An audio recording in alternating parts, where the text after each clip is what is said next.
بسم الله الرحمن الرحيم إن الحمد لله نحمده تعالى ونستعينه ونستغفره ونعوذ بالله من شرور أنفسنا ومن سيئات أعمالنا من يهده الله فلا مضل له ومن يضلل فلا هادي له وأشهد أن لا إله إلا الله وحده لا شريك له وأشهد أن محمدا عبده ورسوله وبعد أيها الإخوة والأخوات السلام عليكم ورحمة الله وبركاته.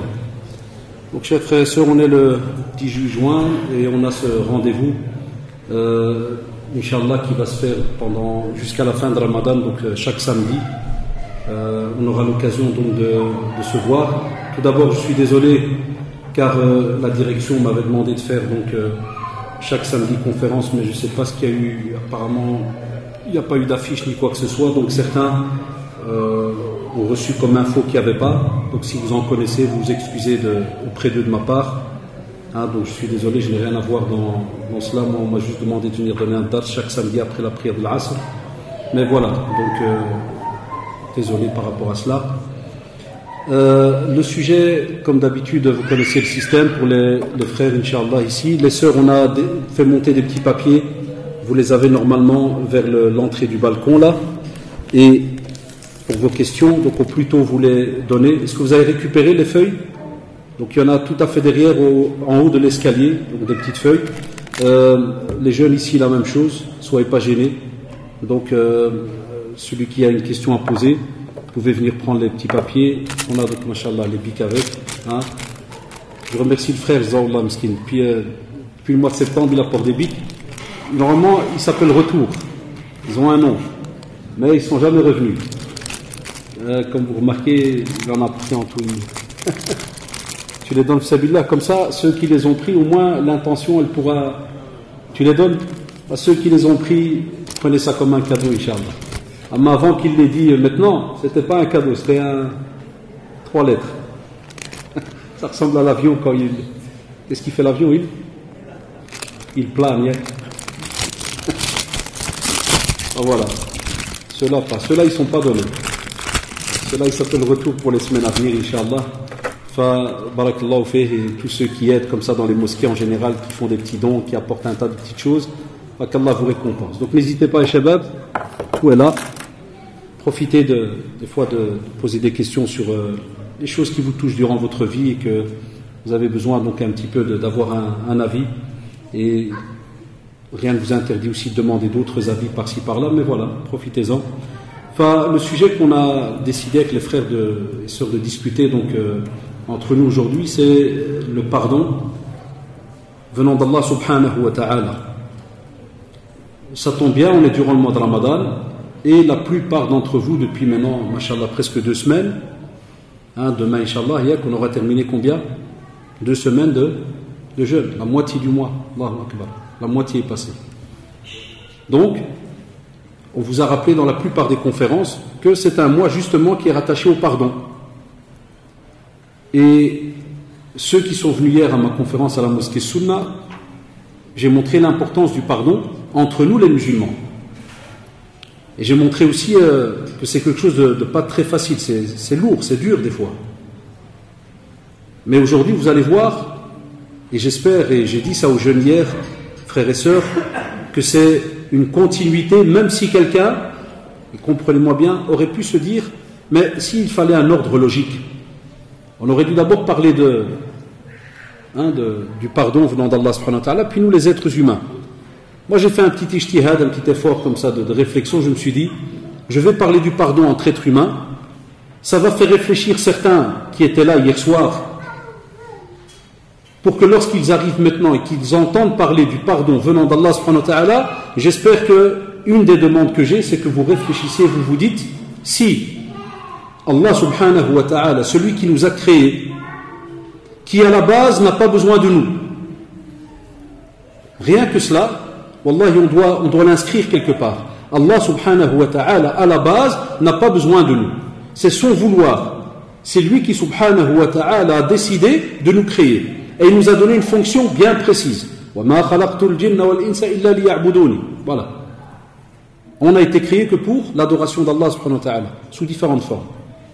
Mais il n'a pas besoin de nous. C'est-à-dire que si jamais quelqu'un entre dans l'islam ou sort de l'islam, Nos savants dans le domaine de l'aqida vous disent cela ne va rien changer au royaume d'Allah subhanahu wa ta'ala.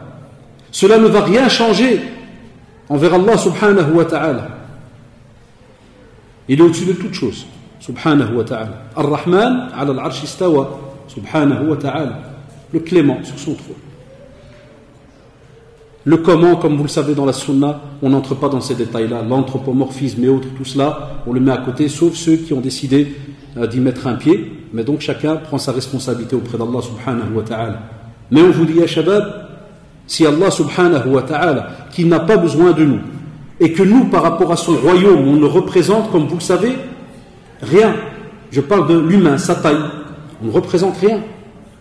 Vous prenez rien que l'humain par rapport au soleil, on sait très bien que c'est indiscutable. Tous les étudiants ici parmi vous le savent, on ne discute même pas. L'être humain devant une montagne, tu mets l'être humain devant l'Everest ou le Mont Blanc, il représente déjà rien.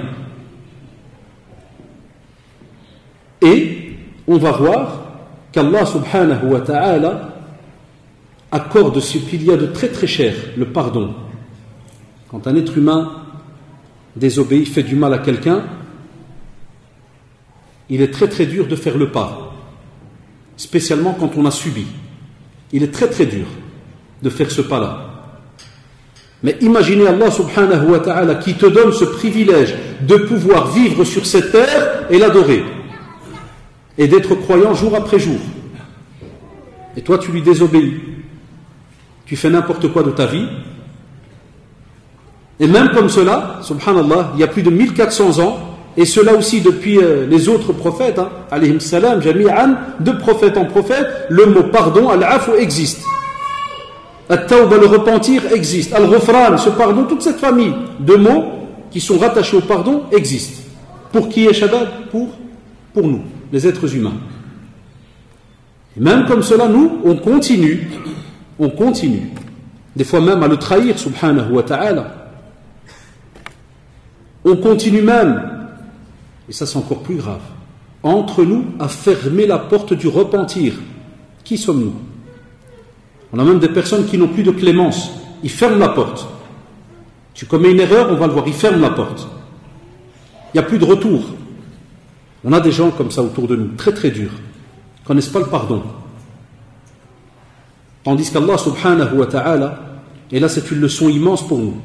Il y a ceux qui ont des soucis, ceux qui ont des problèmes, ceux qui des fois ont leur cœur rempli d'angoisse, d'amertume par rapport à certaines situations. On vous dit, rappelez-vous ces sujets-là et vous allez voir, vous vivrez beaucoup plus à l'aise. Parce que ceux qui ont entendu hier le rappel par rapport au pardon entre nous et les pistes qu'on a données, et la même chose, on arrive à la conclusion que tu vis de manière apaisée. Vous vous rappelez le dernier texte que je vous ai lu à la fin de la conférence, je vous ai dit que cette personne, lorsqu'elle va aller dormir, elle dort à l'aise, lorsqu'elle a pardonné.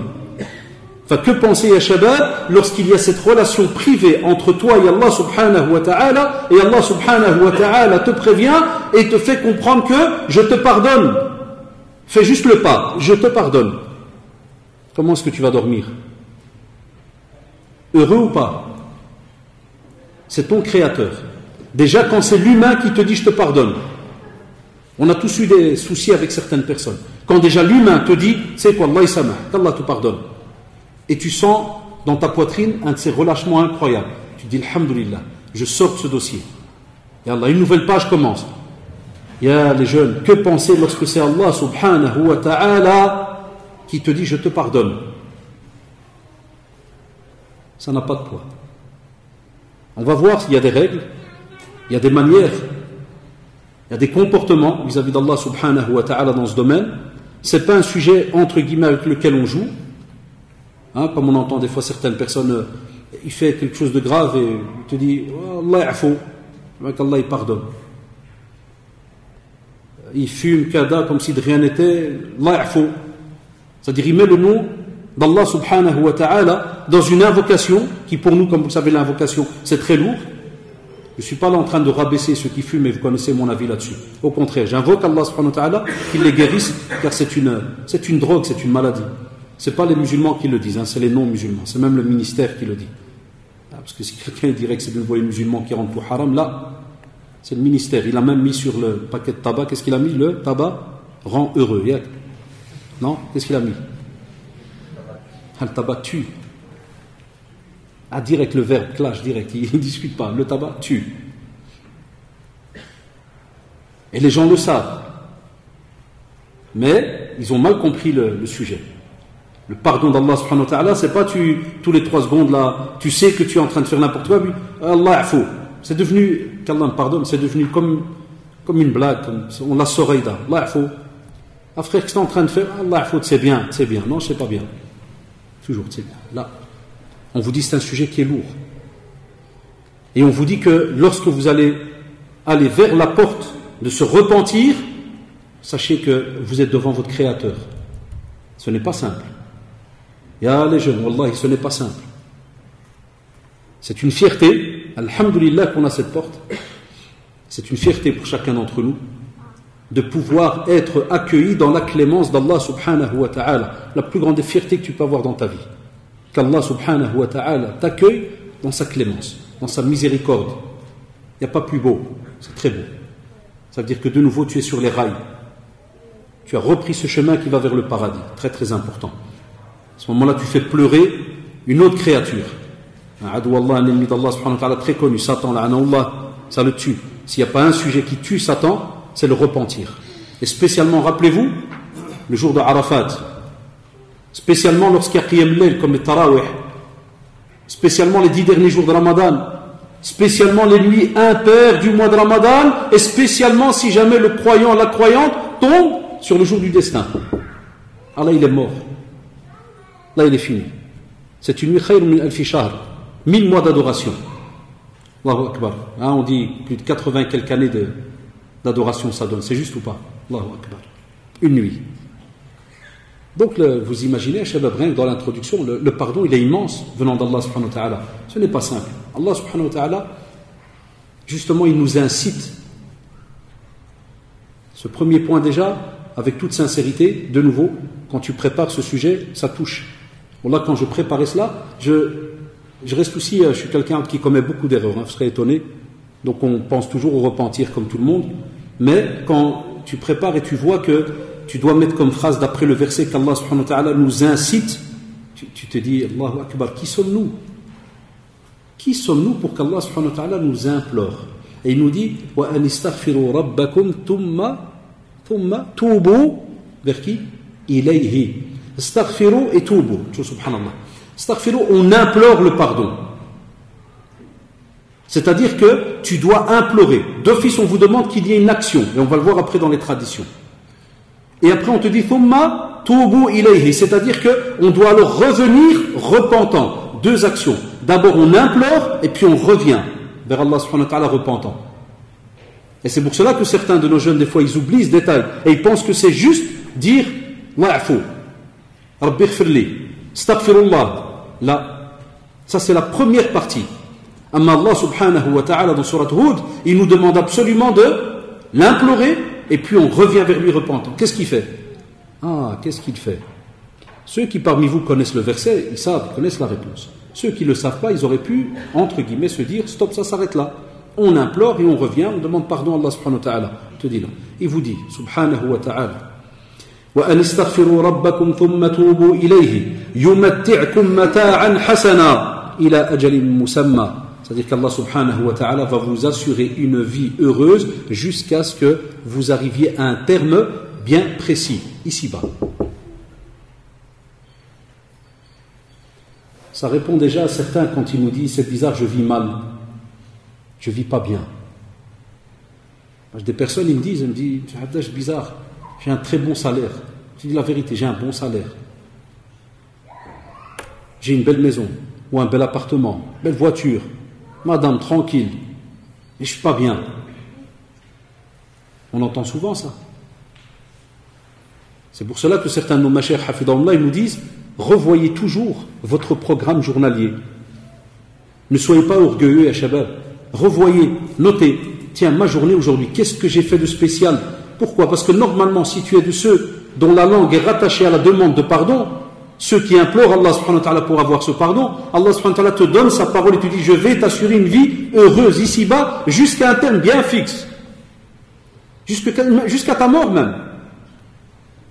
Donc, comment se fait-il que même comme ça, tu n'es pas heureux, il y a un souci? Soit, comme disent certains, ça peut arriver que ça soit maladif, qu'Allah nous guérisse. Ça peut arriver que ça soit maladif, l'angoisse, ceci, cela. Mais on sait très bien qu'il y a une grosse partie, quand ils commencent à décortiquer ce qu'ils font, ils touchent au haram par-ci, par-là.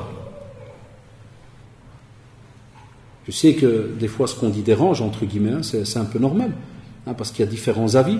Mais comme je l'ai dit, je l'ai mis dans Facebook pendant 2-3 jours, là, parce que des fois, là, je tombe de haut. Je dirais que je vis dans une autre planète, mais avec toutes ces polémiques, tout ce qu'on entend, ceci, cela, je te dis non, je te dis, on a une foi, on est musulman, on donne un exemple, la majorité des savants, par exemple, lorsqu'ils parlent du crédit avec intérêt, il te dit voilà, prends les versets, on est à Surat Baqara, bien d'autres versets, déclaration de guerre.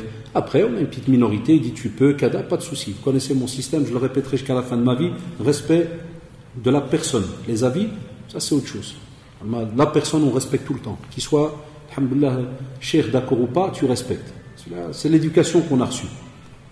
Mais quand on te dit, voilà, il y a une majorité, tu dis déclaration de guerre. Ben pourquoi je vous cite cela? Parce que tu as des personnes qui viennent et te disent bizarre, je ne me sens pas bien. Et tout ce que je vous dis, ce qui m'embête à les jeunes, c'est pour ça que quand je parle avec vous, c'est comme si je suis en famille. Ce qui m'embête, à la différence, ce que j'ai moi, avec par exemple chez Mustafa Kastit, avec certains de nos mashayikh, pas tous, ceux qui vivent tout le temps avec les humains, sont tout le temps avec eux dans les problèmes, les discussions, comme mon cher Hafidahullah, Cheikh Touchgali Mohamed, tout le temps avec les gens, après la prière, dans ses déplacements, tu as tout le temps une petite file de personnes qui vient, qui posent des questions, problèmes, ceci, cela, donc on a de la pratique. On n'est pas des simples, entre guillemets, petits professeurs là qui, voilà, ils se mettent devant une petite caméra, puis on met ça en direct ou sur YouTube, et puis là, non, on vit avec les gens jour après jour, tous les jours on a des témoignages. Et ici, par exemple, au centre, pendant une dizaine d'années, incroyable, un des témoignages, c'était lequel? Ils viennent chez toi, et je les oublierai jamais de ma vie. Je l'ai répété 2-3 fois, pas plus. Je les oublierai jamais de ma vie. Ils sont rentrés, et c'est très très rare, vous savez, c'est pas que c'est une image, mais souvent au centre, les gens viennent, entre guillemets, habillés normal. C'est drôle de vous m'entendez dire cela, C'est parce que voilà, il faut comprendre pourquoi. Les gens viennent habillés normal, comme ça. Vous avez remarqué autour de vous, est-ce qu'il y a quelqu'un qui est habillé maintenant en costard, cravate, Armani de la tête aux pieds maintenant? Non, quasi pas.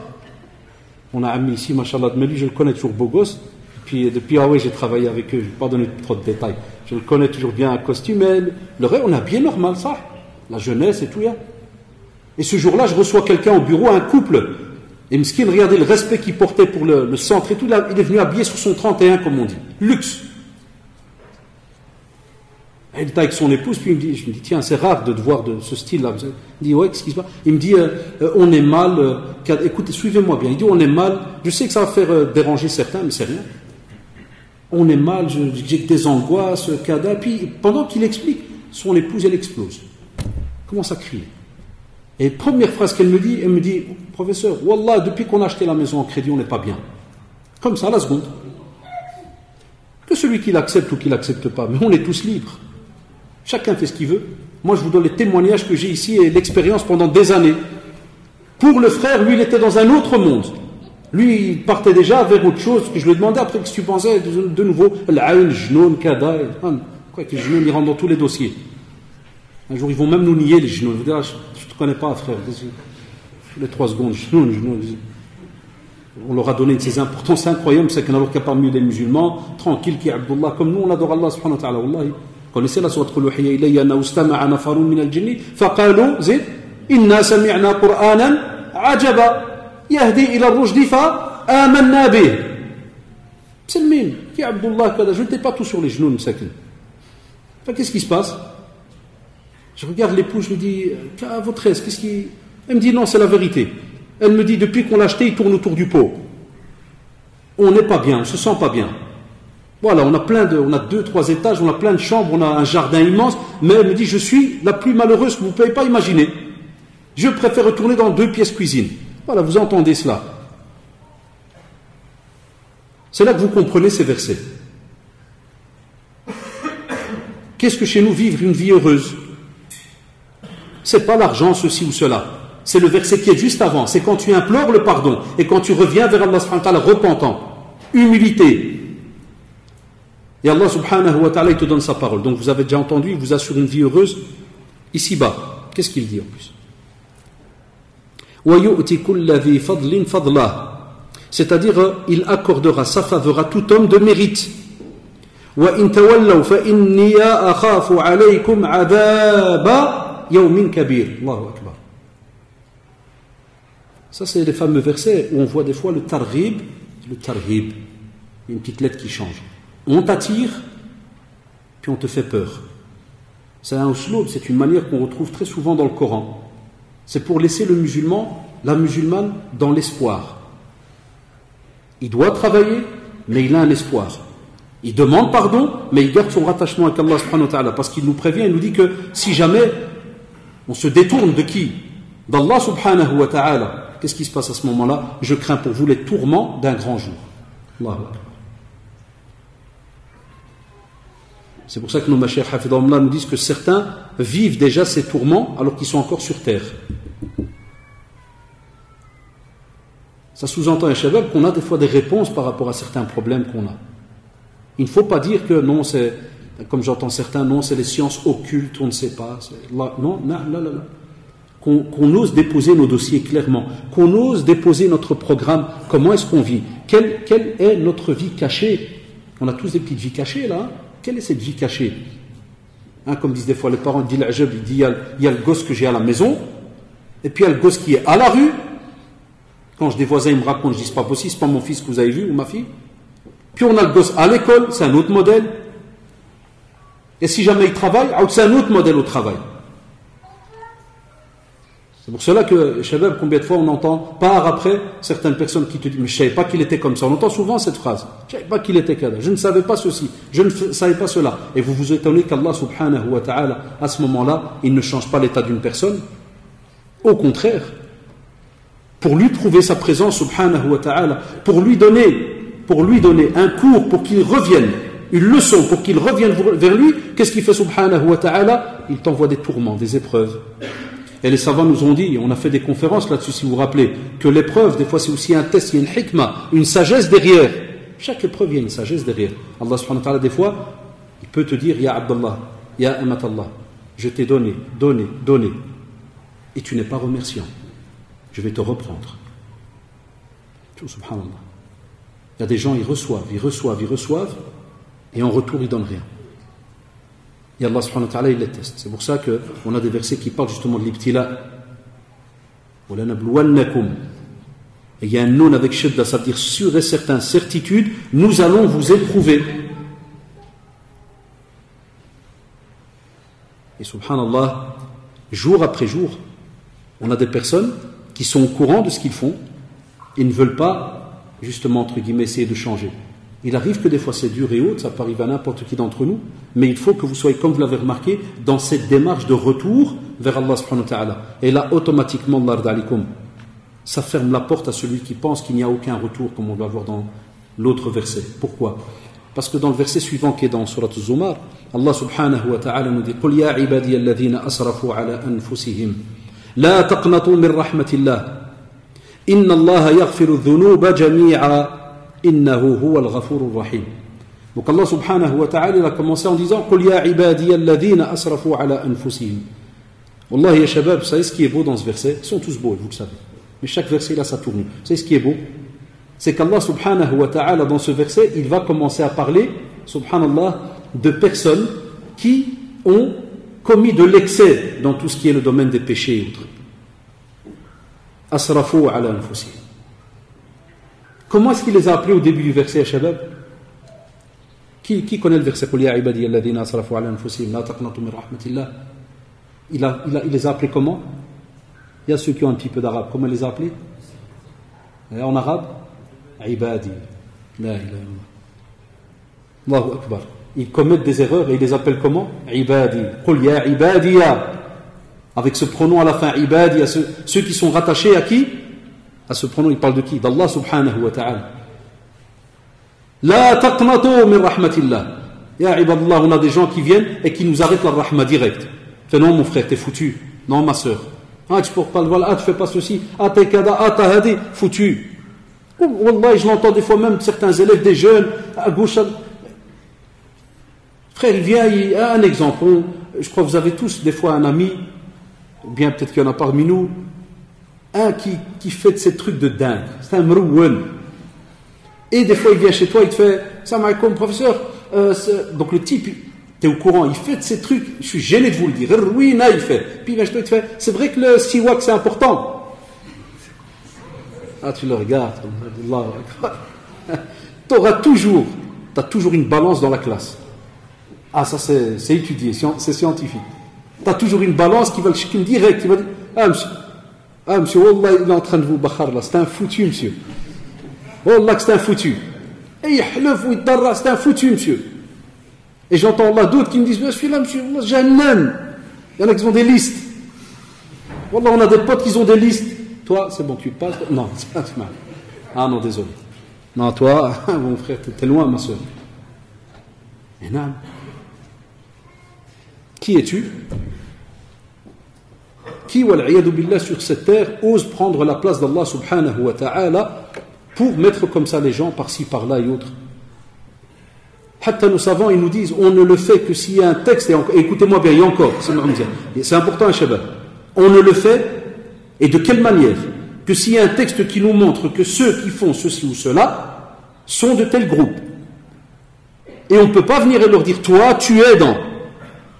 Qui te dit que demain, après-demain, il se repent? Qui tu es? Ceux qu'Allah subhanahu wa ta'ala a mis en enfer, il a prévenu, et ils sont indiqués dans le Coran jusqu'à la fin des temps. Il y a déjà Shaitan a'na'ullah, c'est juste ou pas? Tu as déjà Fir'aun, et on a le plus connu dans la famille du prophète sallallahu alayhi wa sallam, c'est Abu Lahab, tabbat yada, abi lahabin wa tab.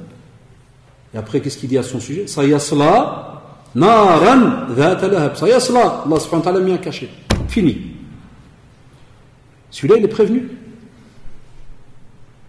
Amma toi, ya Abdallah, ya Amatallah, tu ne peux pas, comme ça, venir et dire à quelqu'un, tu es Jahannam. Et on voit maintenant, subhanallah, pourquoi certains de nos jeunes tombent justement dans l'extrême. C'est une des raisons. On ne comprend pas ce sujet, parce qu'on ne l'a pas étudié, et on n'accepte pas de l'écouter. Quand quelqu'un vient et décide d'aller pour tuer d'autres personnes, allez voir, on va entendre des détails sur ce qui s'est passé cette nuit. Vous êtes au courant, il y a eu des perquisitions, ça, oulala. Et d'après les enquêtes, des jeunes qui préparaient des attentats par rapport au match qu'il y avait aujourd'hui. Alors on va dire qu'effectivement, on va entendre après que, par exemple, c'est vrai, ils vont dire, ouais, nous avons préparé. Donc comment tu peux venir et décider que des personnes, tu les envoies à la mort directe? C'est-à-dire tu décides qu'ils n'ont plus le droit de vivre.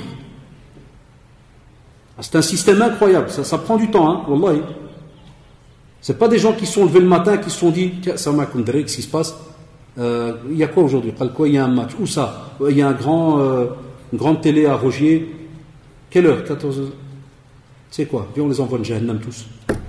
C'est une autre. Viens, on y va. Là. C'est pour ça que certains y sourient. Parce que ça ne se passe pas comme ça. Il y a tous des cours qui sont donnés comme ça à ces petits jeunes, des fois même à certains adultes. Et va voir qu'est-ce qu'il y a dans la tête de ceux qui ont fermé la rahma d'Allah subhanahu wa ta'ala. Et qui ont décidé que, par exemple, un non-musulman, c'est fini. À partir d'aujourd'hui, le non-musulman, il ne reçoit rien. Aucune rahma, aucune discussion, rien du tout. Il n'a droit qu'à la mort. Attentat. Sans oublier, virgule, il y aura des musulmans qui vont mourir. T'inquiète, frère. C'est des martyrs, hein, ils iront au paradis. Dégâts collatéraux positifs. Mais ça ne doit pas toucher ma mère, mon père, ma soeur, mes frères, cousins. Non, parce que la preuve, il se peut même qu'il va les prévenir. Comme on a entendu dans certaines enquêtes, qu'il ne faut pas aller à tel endroit. Parce qu'il y a quelque chose qui se prépare. C'est dans quelle religion ça? Dans quel système? Alors qu'Allah subhanahu wa ta'ala, il appelle le croyant. Et les croyants même, ibadi, c'est au pluriel, mes serviteurs. Et il leur demande justement de revenir, subhanallah, vers lui, de se repentir. Et, écoutez-moi bien, il leur demande, la taqnatu, c'est-à-dire ne désespérez jamais de la clémence d'Allah subhanahu wa ta'ala. Et c'est une phrase, ya shabab, en arabe, qui est très très importante. Vous savez pourquoi? Parce qu'elle n'est pas limitée dans le temps. Quand on te dit en arabe, la taqnat min rahmatillah, c'est affirmatif, et vas-y, avance. Et fais ton possible. Et Allah subhanahu wa ta'ala, il continue, il va plus loin, il termine. Yaghfiru dhunuba jami'a, c'est-à-dire il pardonne tous les péchés tant que tu es encore vivant. Comme il dit le prophète, l'âme n'est pas arrivée ici au gosier. Tu n'es pas en train d'agoniser, tu es encore vivant. Mais une fois que l'âme arrive au gosier, c'est fini. Mais tant que tu es vivant, demande pardon. Ne me dis jamais, parce que c'est pas moi qui te dis cela, c'est Allah subhanahu wa ta'ala. Ne me dis jamais, non, combien de fois j'entends ça, encore maintenant, tous les jours. Des personnes qui te croisent, qui non frère, là tu peux pas imaginer, j'ai fait une sifdéha de la mort. Ah mon frère, tu peux me raconter ce que tu veux. Si tu es sincère, et tu regrettes, et tu reviens vers Allah subhanahu wa ta'ala, et tu arranges ce dossier, si jamais c'est entre des êtres humains.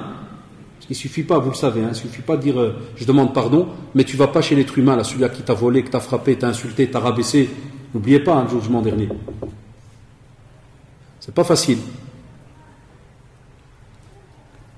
Pour ne pas le citer, parce que je sais qu'il n'aimerait pas, un de mes très très proches amis, aussi dans la prédication, un jour, donc quelqu'un qui l'a insulté grave pendant des mois et des mois et des mois, sur internet, par-ci par-là, il vient, il dit juste en quelques secondes, ouais, je te demande pardon, voilà, j'aurais pas dû insulter, salam alaikum.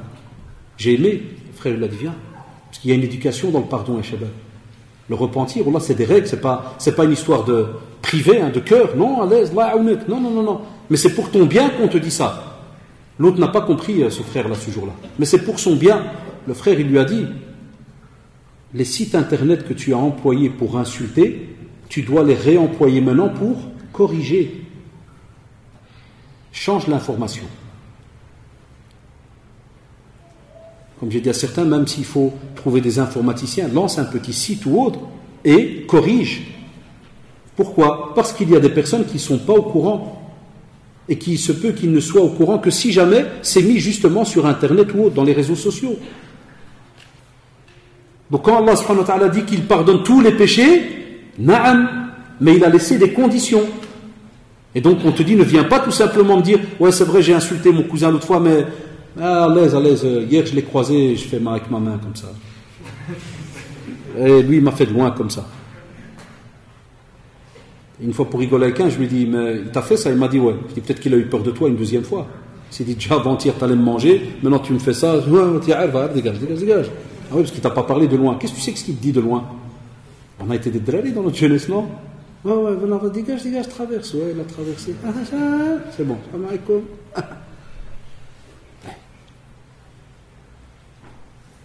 Et ça, c'est ce qu'on vient de montrer, là, cet exemple, c'est interdit chez nous en islam. Il faut un cœur limpide. Wallahi. Il faut, subhanallah, comme on dit, une poitrine très large. Homme à homme, ou bien homme vis-à-vis d'une femme, si jamais tu as fait une erreur vis-à-vis d'une femme, ça arrive aussi, ou une femme vis-à-vis d'un homme et autre. Rien n'interdit en islam que cette femme va dire à la personne, smahli cher frère, je me suis trompé, ou ceci ou cela, ça arrive. Non, ça n'existe pas, on pense que c'est juste, là, Allah subhanahu wa ta'ala vous dit attention. Aussi, quand Allah subhanahu wa ta'ala dit qu'il pardonne tous les péchés, sauf mourir en étant, comme on dit, ceux qui associent à Allah subhanahu wa ta'ala quoi que ce soit. Allah subhanahu wa ta'ala dans la sourate le monothéisme pur, il l'a rappelé jusqu'à la fin des temps. Qul huwa Allahu ahad. Il est le seul, l'unique. On ne met personne à son niveau, même pas le prophète Muhammad sallallahu alayhi wa sallam. C'est ce que lui a interdit pendant plus de 23 ans de da'wa à la Mecque et à Médine. Interdiction d'associer qui que ce soit à Allah subhanahu wa ta'ala. On vous dit aussi, Allah d'alikum, le prophète sallallahu alayhi wa sallam, lui, il nous a laissé ce beau hadith que vous entendez tous, rapporté donc par Ibn Majah et authentifié par Cheikh Al-Albani rahimahullah, qui nous rappelle donc que tout fils d'Adam commet des erreurs. Et les meilleurs de ceux qui commettent des péchés, c'est qui? C'est ceux qui se repentent. Alors, de nouveau, très beau hadith. Ça, il faut, Shabab, quand on répète très souvent des traditions, des fois on oublie leur valeur et la portée des mots. Vous savez pourquoi? Parce que dans ce hadith, subhanallah, il te parle de ceux qui commettent des erreurs. Et puis il va employer un mot qui, des fois, on peut nous penser que c'est tout à fait contraire. Il te dit les meilleurs.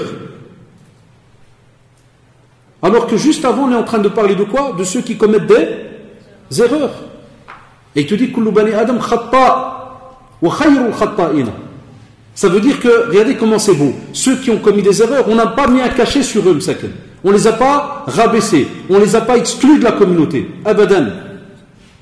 Au contraire, le fait qu'ils reviennent, Allah subhanahu wa ta'ala cite déjà un mot très très positif, qui psychologiquement, regardez pourquoi c'est très très important la parole, lorsqu'elle est décortiquée, parce que psychologiquement, quelqu'un qui commet une erreur, il se sent mal, il a peur du regard des autres, Mais quand il reçoit un témoignage venant d'Allah subhanahu wa ta'ala, à ce moment-là, il ne regarde plus le regard des autres. Pourquoi? Parce qu'Allah subhanahu wa ta'ala l'a appelé meilleur.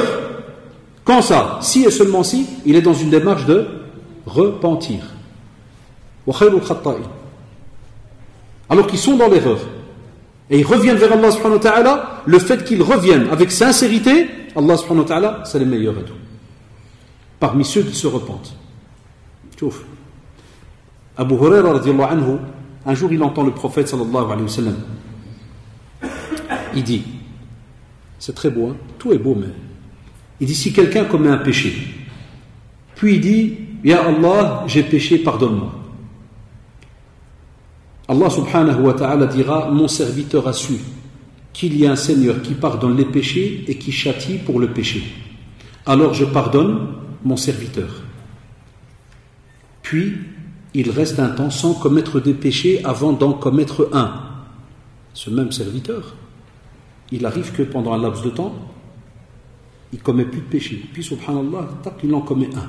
Il dit alors, Ya Allah, j'ai commis un autre péché, pardonne-moi. Son Seigneur dira, mon serviteur, a-t-il su qu'il y a un Seigneur qui pardonne les péchés et qui châtie pour le péché? Alors je pardonne mon serviteur. Et puis, subhanallah, le prophète, c'est rapporté par le Bukhari et Muslim, authentique. Hein? Le prophète sallallahu alayhi wa sallam, il dit, il reste de nouveau un temps sans commettre des péchés. Et avant d'en commettre un, il dit, Ya Allah, j'ai commis un autre péché, pardonne-moi. Et son Seigneur dira, mon serviteur a-t-il su qu'il y a un Seigneur qui pardonne les péchés et qui châtie pour le péché? Alors j'ai pardonné mon serviteur pour la troisième fois, qu'il fasse ce qu'il veut. Ah, il faut de nouveau décortiquer cela. Parce que des fois, des jeunes, ils m'en parlent, ils me disent, monsieur, il y a quelque chose de bizarre. Vous savez, quand, désolé si je vous rabats ça tout le temps, hein, quand tu t'assis pas et tu étudies pas pendant quelques années, tu pourras pas... ça fait même peur, ça fait même sourire, peur et sourire, mais c'est un sourire nerveux, hein. Ça fait même peur et sourire, parce que certains pensent qu'il y a des contradictions dans les hadiths. Vous savez, monsieur, ce hadith n'est pas normal. Qu'il fait ce qu'il veut, non, c'est pas normal, hein, monsieur. Moi, il ne fait pas ce qu'il veut. Il y a un sens, hein. Ben, tu dis, monsieur, celui-là, il rigole d'Allah, subhanahu wa ta'ala, c'est pas logique, ce hadith, il a fait une fois, deux fois, trois fois. Et au même moment, quand tu lui poses la question à une personne, tu dis, toi, tu as fait combien d'erreurs dans ta vie? Une seule? Ou bien on va dire que tu as pratiqué ce hadith 3, stop. Ou bien tu as un autre qui a mal compris le hadith, il en a fait 3, et puis il s'est dit maintenant je fais ce que je veux. Alors vas-y. Ah, c'est juste. Là, pourquoi on a besoin d'explications à Shabab? Eh bien pour être simple et pas rentrer dans des cours, on te dit que nos savants nous disent, quand tu fais une erreur, soyez logique là, quand tu fais une erreur et que tu es quelqu'un de sincère, en vérité, quand tu demandes pardon à Allah subhanahu wa ta'ala, on te dit tu avais l'azim, tu avais une volonté, une décision que tu n'allais plus revenir faire ce péché. C'est juste ou pas? Et tu es sincère. Mais subhanallah, il est arrivé que peut-être tu n'as pas mis en pratique quelques conditions du repentir, comme disent certains, on va le voir plus tard, genre par exemple, changer de fréquentation, ceci, cela. Il y en a qui oublient cela, et ils restent au même endroit. On te dit statistiquement, bi'idnillah, il se peut. Il va retomber dans le péché. Il n'a pas changé de situation, on va le voir après. Et donc, cette personne, subhanallah, il est dans sa sincérité, et puis de nouveau un jour, il glisse. C'est là qu'on dit aux êtres humains, stop. Le dossier n'est pas entre vos mains. Puisque Allah subhanahu wa ta'ala lui dit, s'il revient même une deuxième fois, et de nouveau il est sincère, il redemande pardon, et il redemande pardon. Allah subhanahu wa ta'ala lui accorde le pardon. Pourquoi? Parce que la situation qu'il vient de vivre, c'est pas qu'il l'a pas voulu. Non, des fois on cherche après certaines situations, mais c'est parce que juste avant qu'il tombe dans le mal dans lequel il est maintenant, pour lequel il a demandé pardon, il était dans une situation de sincérité, de retour vers Allah subhanahu wa ta'ala. Et pour la troisième fois, la même chose. À chaque fois, il a demandé pardon, mais en étant sincère, il ne voulait pas faire le contraire. C'est ce qui nous arrive, à chacun d'entre nous. On n'a pas un ici dans la salle ou une qui sur une année ne commet pas peut-être 10, 20, 30 péchés. C'est juste ou pas? Où est-ce qu'on serait par rapport à cette tradition? C'est pour cela que ça peut arriver même peut-être 20 fois dans notre vie.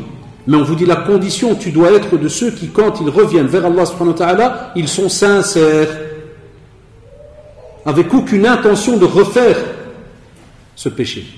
Jamais. sont sincères. On te dit aussi, le prophète sallallahu alayhi wa sallam, est rapporté par Muslim, te dit que Allah, écoutez, subhanahu wa ta'ala, mais ce hadith il va embêter certains d'entre nous, parce qu'il va toucher les paresseux entre nous, il va toucher, je parle des paresseux par rapport au sommeil, vous allez voir pourquoi, il va toucher les paresseux par rapport à ceux qui pratiquent mais qui sont radins. Donc c'est des paresseux radins, c'est une marque qui existe, c'est testé, trafouche. Pourquoi? Parce qu'on te dit qu'Allah subhanahu wa ta'ala, il tend sa main la nuit pour que celui qui pêche de jour revienne à lui. Et il tend sa main le jour pour que celui qui pêche de nuit revienne à lui. Et ce jusqu'à ce que le soleil se lève du couchant, c'est-à-dire de l'ouest, jusqu'à la fin des temps. Pourquoi on vous dit à Shabab, le dernier tiers de la nuit, vous calculez entre le Maghrib et la prière du Subh. Calculez combien d'heures. Un exemple, on va dire qu'il y a 9 heures, tu calcules, un tiers c'est combien? 3 heures. Vous n'avez pas de doute, 3 heures. Donc à 3 heures, si jamais le Subh il est à 5 heures, tu fais 5 heures moins 3 heures, ça donne quelle heure? 2 heures. À partir de 2 heures, on dit tu es dans Qiyam Layl. Tu es dans le dernier tiers de la nuit. Attention, comme ça on ne considère pas que c'est une erreur. Ce que je dis, Qiyam Layl ne commence pas à 2 heures. Pour certains, c'est déjà après le Maghrib, comme on voit dans certains rappels, et pour d'autres, comme vous le savez en général, après la prière de l'Isha, et ainsi de suite. Il y a des fois des petites polémiques, mais vous avez compris, en général, souvent, la majorité de nos savants, après l'Isha, on te dit voilà, souvent on fait dans les mosquées, comme vous voyez, maintenant on fait du Qiyam, ou bien, lorsque sort le mois de Ramadan, qu'il n'y a pas de Tarawih, ni Tahajjud, ni autre, on vous dit alors, faites cette prière de nuit. Pourquoi je dis souvent, frères et sœurs, je leur dis, prenez une petite demi-heure avant la prière du Subh. Prenez une petite demi-heure, rappelez-vous mon introduction. Qui sommes-nous pour qu'Allah subhanahu wa ta'ala tende sa main vers nous?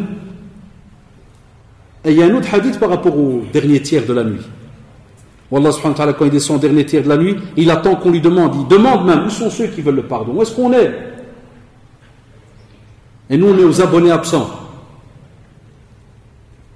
Voilà pourquoi certains m'ont pas compris, entre guillemets, dans la vie, quand j'ai fait la petite remarque sur Facebook en disant il faut fournir un effort pour Ramadan.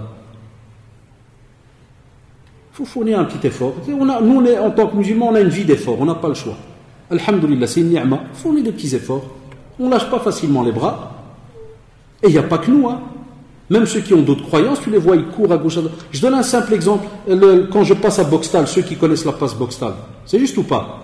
Tous les jours, Wallahi ya shabab, qu'il pleut, qu'il vente, tu as 2-3, je crois que c'est chrétiens ou évangélistes, qui ont comment on appelle ça, la petite armoire de bois en métal?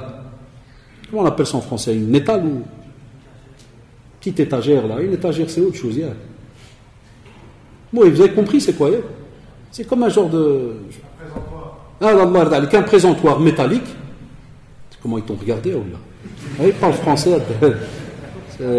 Vous avez un Baudelaire là, c'est un descendant de Allah yarhamik al-Walidin. C'est un ami en plus. Et tous mes amis, donc ils ont un présentoir et tu vois la Bible, Jésus, Kada. Et là où ça m'a toujours fait sourire, donc je monte toujours avec mon cartable et ils voient barbichette et tout. Donc on voit bien que je suis pas un bouddhiste, grosso modo, tu sens qu'il y a de l'islam quelque part, il voit. Et même comme ça, monsieur, un livre? Allahu Akbar. Monsieur, un livre? Et je reviens pour l'après-midi des fois, si jamais il y a un souci au travail, je dois revenir. Monsieur, un livre? Je dis, vous l'avez déjà été à l'heure? Oui, je sais. Non, t'es dans le direct. Là, tu crois qu'il répète ça comme des perroquets? Non, il reconnaît ta tête. Oui, je sais, monsieur. On me voit tous les jours, Police. Toujours les mêmes, les trois là, ils sont là. Et je me dis toujours, subhanallah. Ils sont fiers. La pluie, le vent, le froid sont là. Voilà pourquoi il y en a qui ont voulu en faire tout un... Même des fois, ce matin, une presse a écrit comme quoi dans la communauté, avec la discussion, elle fait rage pour savoir s'il faut rompre le jeûne pour les étudiants. Wallah, c'est des broutilles, ça, c'est des gamineries à 2 balles, ça. C'est rien du tout, ça. Sincèrement. C'est comme j'ai mis, c'est mon épouse qui m'a aidé, hafidallah, une tornade dans un verre d'eau. C'est rien, nous, toute notre vie, on fait des efforts. Mais, shabab, quand on te dit qu'Allah subhanahu wa ta'ala, il te tend la nuit, t'es où? Où est-ce qu'on est? C'est pour ça que des fois notre situation, elle ne change pas. On est où? Est-ce qu'on vient vers lui subhanahu wa ta'ala pour que ce cœur, il se relâche un peu, cette poitrine, elle se détend un peu? Est-ce qu'on revient vers lui? Non. Puisqu'une des plus grosses polémiques qu'on a dans notre communauté, chez beaucoup de nos jeunes, même la prière de Subh, il n'y a pas. Puisque beaucoup de jeunes ont une jurisprudence très spéciale. Ils n'ont que 4 prières. C'est-à-dire leur journée commence à drôle. L'Asr, Maghrib, l'Asha, et d'autres, ils ont en vérité 3 prières et demie. Drôle, l'Asr, et automatiquement, je mets Maghrib, l'Asha sur 3 mois, jusqu'à fin août. Ils ne se posent même plus de questions. Et c'est des réalités. Ça commence à se hacher petit à petit, ça diminue, au fur et à mesure. Et on s'étonne que, subhanallah, ce pardon, il va être alors compliqué le jour du jugement dernier. Pourquoi? Parce que durant toute ta vie, Allah subhanahu wa ta'ala te dit, je t'attends, demande pardon. Allahu Akbar. Wallah ya shabab, ça fait peur, sincèrement. Ça fait peur. Parce qu'il nous attend, qui ça lui, subhanahu wa ta'ala. Et il te dit aussi que Abu Huraira radiyallahu anhu, il te dit que le prophète sallallahu alayhi wa sallam, et c'est rapporté par Muslim, il te dit par Allah, si vous ne commettiez pas de péché, Allah subhanahu wa ta'ala vous aurait fait disparaître et remplacer par un peuple qui commettrait des péchés et demanderait le pardon d'Allah et il leur accorderait ce pardon. Allahu Akbar. Chouf al-Rahma d'Allah subhanahu wa ta'ala ya shabab. Chouf al-Rahma, regardez la clémence d'Allah subhanahu wa ta'ala. Ça sous-entend. Et là je vis ceux qui coupent le pardon là, ceux qui n'acceptent pas le pardon vis-à-vis des gens, ceux qui n'ont plus de rahma, qui n'ont pas de miséricorde vis-à-vis des êtres humains. Allah subhanahu wa ta'ala, il te dit, et le hadith il est authentique, que si jamais il arrivait que l'être humain, il ne commet plus aucune erreur, soyez logique, on ressemblerait à qui? Shabab, on ressemblerait à qui? Aux anges. Là, Allah subhanahu wa ta'ala a créé les anges. La ya'sun Allah ma amarahum wa yaf'aluna ma yu'marun. Ils obéissent tout le temps. Ils désobéissent jamais à Allah subhanahu wa ta'ala. C'est-à-dire qu'ils mettent en pratique tout ce qu'il leur demande. Et ils sont dans l'ibada, dans l'adoration non-stop. Et nous, il nous a créés d'une autre manière. Et donc, il dit qu'il nous ferait disparaître de cette terre et il mettrait d'autres créatures qui commettraient des péchés et reviendraient vers Allah subhanahu wa ta'ala. De nouveau, c'est très logique comme parole. Allahu Akbar, c'est normal. On ne pourrait pas nous dire, mais donc c'est normal, donc. Ben alors monsieur, donc on nous incite au mal. Là, parce qu'on parle de qui? Il faut revenir à tout ce que j'ai dit juste avant. On parle de nouveau du musulman sincère. Celui qui vient, qui se repent sincèrement à chaque fois, il fait son possible, et c'est comme s'il se jure, je vais faire tout mon possible, je ne reviens pas à ce mal-là. Et ça tombe qu'il revient. Et Allah subhanahu wa ta'ala, la ilaha illallah, il dit, je te pardonne, ya abdi. Aoud, il repart à zéro, miskin. Aoud, un jour, il retombe dans l'erreur, et il dit, je te pardonne. Et nous, au même moment, l'être humain juste à côté, adou Allah, al-muskhod, kada, ceci, d'autres qui éjectent leurs enfants de la maison. Pour certaines erreurs, wallahi, ma génération, on a connu ça, nous, au quartier. Les jeunes, ça me rappelle des souvenirs de fou. Notre génération, dans les années 80, début 80, nos parents, jazahumullah, ils avaient horreur des problèmes. Et chez nous, au quartier, de temps en temps, ça faisait rire quand on sortait jouer à la balle de temps en temps. Et là, on voyait certains de nos grands frères en ce temps-là avec un sac de sport. Mais comme on était comme des policiers au quartier, on sait qui fait quoi. On savait qu'il ne faisait pas de sport, le type. Tu vas où avec ton sac? Mon père, il m'a éjecté, frère. Qu'est-ce que tu as fait? Hier, je piquais 20 francs. Je parle sérieux, Allah. Moi, je n'oublierai jamais une fois, on a fait moi et mon frère, miskin, on a fait les malins avec mon père. De quelle manière? Moi, j'étais un grand philosophe, je rentrais dans des fahamats bizarres, mais avant de parler, je réfléchissais 10 fois. Mon frère, lui disait, Allah, c'était action-réaction. Dès que je parlais avec lui, je disais une idée, au lieu d'attendre 2 secondes qu'on discute, il a toujours été comme ça, lui cache. Boum, il allait, il disait. Qu'est-ce qu'on a discuté entre nous, les jeunes? Les allocations familiales. Toujours shaitan, Allah. Je suis assis avec mon frère, je commence à me dire, purée, les allocations. On ne les a jamais vus à Sahabi cet argent. À chaque mois, ils reçoivent. Et nous, on est là, toujours l'Ades, l'Oubia, monte, descend. En comptabilité, perte et charge. Rien. Il n'y a rien. Parce qu'on ferait me dire alors, il faudrait qu'il te barre un peu à ça, qu'il donne quelques pièces, non? Et parce qu'ils ont Allah direct chez le padre. Ah, j'ai entendu un cri. Puis je vois mon frère qui revient pour préparer un sac. Et mon père qui dit, celui qui veut ses allocations, je lui les donne maintenant. Non, allez vivre avec 1000 francs belges. Alors il m'a regardé comme ça, le Walid. Bon, c'est bien, Shmata, ça doit être un spécialiste. Hein. Ah, c'est une étoile que tu gagnes. Il m'a regardé, je dis, je suis bien où je suis, moi. J'ai juste soulevé le débat. J'ai soulevé le débat. On a le droit de débattre, non? Mais l'argent, tu peux le garder, j'ai pas besoin. Et le Walid, c'était pour nous faire peur. Mais je vous jure, là, il a fait préparer le sac. Hein. Et l'autre qui a ammar, des gamins. Après, il a fait comprendre. Il a dit, va te coucher. Hein. Vous savez, à Shabab, subhanallah, l'exemple que je vous ai donné, c'était, comme je vous ai dit, les années 80, des petites bêtises. Et je vais être honnête avec vous, il y avait des dossiers qui étaient très très rares, côté pudeur par exemple, qu'on n'entendait pas. Qu'aujourd'hui tu lèves les mains, tu ne sais pas quoi dire. Je donne un simple exemple.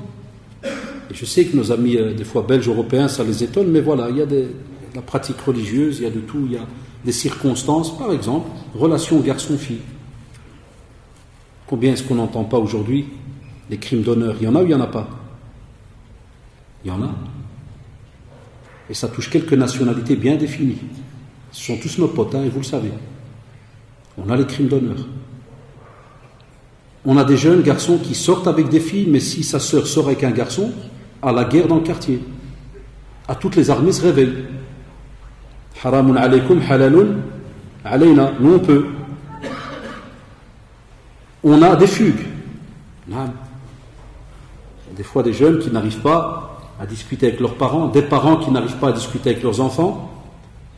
Et c'est grave en vérité. Ça se termine comment? Chose qu'on n'a pas connue dans notre époque. Fugues, partent. On a des fugues, pas par rapport à la discussion, on a des fugues par rapport à mariage.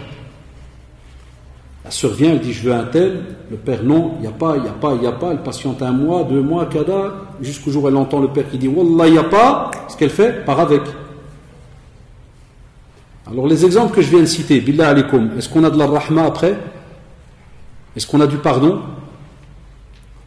C'est la vérité, non? Et je le sais en pratique parce que j'ai fait ça pendant des années ici, de supplier des gens, comme j'ai dit hier, au téléphone et autres, t'appelles, ils t'insultent même. Tu te dis, pas, c'est plus mon fils, c'est plus ma fille. Ne pensez pas que c'est un sujet simple. Et voilà pourquoi on fait ces rappels, pour que vous, Inch'Allah, futurs parents que vous êtes, et parents même pour certains qui le sont déjà, et attention, je ne généralise pas quand je parle de certains, c'est une catégorie de personnes, alhamdoulilah, dans beaucoup de nos familles musulmanes, il y a encore de la discussion et ainsi de suite. Mais on vous dit, faites attention. Il y a encore aujourd'hui des personnes qui n'ont pas vu, wallahi, leur fils ou leur fille depuis minimum un bon 10 à 15 ans. Ça veut dire, il a fait une erreur à 18 ans, la sœur ou le frère, il a 30 ans, et il vient encore des fois me demander, me supplier, est-ce que tu peux contacter mon père? Des fois, je n'ose même plus, parce que j'ai déjà été menacé, wallahi. J'ai déjà appelé des parents, ils m'ont dit, tu vas, c'est Haddash, on te respecte, mais là, tu dépasses des limites. Si tu rappelles encore une fois, on va s'occuper de toi, wallahi. Allah, on est témoin, menace. Ah, j'ai des armées derrière, il n'y a pas de souci. Si on doit revenir à l'époque des Indiens, il n'y a pas de... Non, ça c'est pas un souci. Mais le problème, on ne peut pas, c'est l'ayajouz, on ne peut pas. Mais des fois, je raccroche, quand j'étais ici, je raccrochais triste.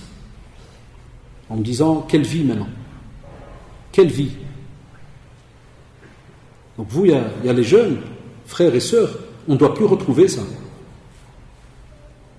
Et dans plein de sujets qui, j'ai même pas envie de soulever, qui peuvent être les plus tordus, on va te dire, il faudra réfléchir, il faudra avoir un courage immense, il faudra une patience immense Et il faudra se rappeler ces versets-là pour se dire stop. Je vais d'abord me calmer avant de commettre l'irréparable. À d'office, on n'a pas ce qu'on entend, ces crimes d'honneur, les grands frères, je sais pas quoi, qui surveillent, qui font cada. Non, on se conseille, na'am. On se conseille, on s'entraide, on fait un tas d'activités, de choses qui peuvent nous réveiller, mais pas les bastonnades et tout ce qui suit. Eh bien, le Hassan al-Basri, rahimahullah, il dit, écoutez bien, il dit, le serviteur ne devrait-il pas avoir honte à l'égard de son Seigneur? Vous vous rappelez ce que j'ai dit tout à l'heure? On attire, mais des fois, entre guillemets, on fait peur pour dire, essaye d'être dans un juste milieu. Je te dis, est-ce que le serviteur ne devrait-il pas avoir honte à l'égard de son Seigneur lorsqu'il commet un péché, puis demande pardon, puis récidive encore et encore? Mais là, maintenant, écoutez la réponse. Il répond, Satan aimerait triompher sur vous par cela. Ça aussi, c'est un texte qui peut paraître aussi, subhanallah, pas contradictoire par rapport à ce qui a été dit.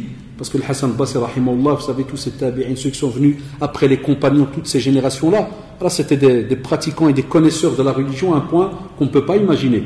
Ils sont même assis avec ceux qui étaient les petits compagnons au temps du prophète sallallahu alayhi wa sallam, mais qui sont devenus âgés.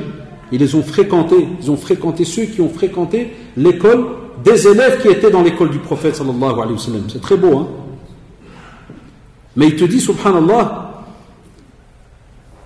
il fait une mise en garde, comme pour dire avec tout ce qu'on a dit, et qu'Allah subhanahu wa ta'ala accepte le pardon et demande qu'on revienne pour demander pardon et autres.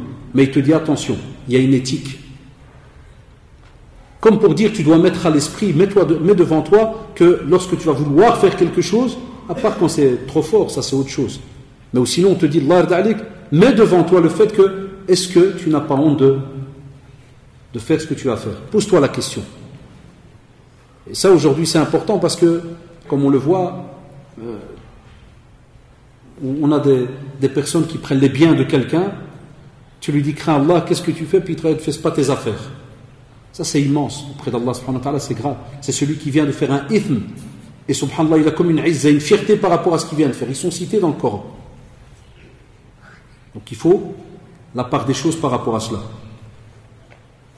Et dans Surat al-Isra, Allah subhanahu wa ta'ala, il te dit innahu kana lil awwabina ghafura, c'est-à-dire qu'Allah subhanahu wa ta'ala, et Sa'id ibn Musayyib rahimahullah radiyallahu anhu, il dit justement par rapport à ce verset, donc Allah subhanahu wa ta'ala dit sachez qu'il pardonne toujours aux repentants sincères. Donc les textes, il faut les mettre ensemble pour les comprendre et comprendre même ce que voulait dire le Hassan al-Basri rahimahullah. Il te dit que cela, écoutez bien, concerne l'individu qui commet un péché puis se repent, puis commet un péché puis se repent, puis il recommet un péché, il se repent, subhanallah. Ça veut dire que la personne, à chaque fois, elle revient vers Allah subhanahu wa ta'ala. Et nos meshayikh, ils sous-entendent que celui qui revient vers Allah subhanahu wa ta'ala, ce n'est pas n'importe qui. Il a une éthique, parce qu'il comprend les conditions du repentir.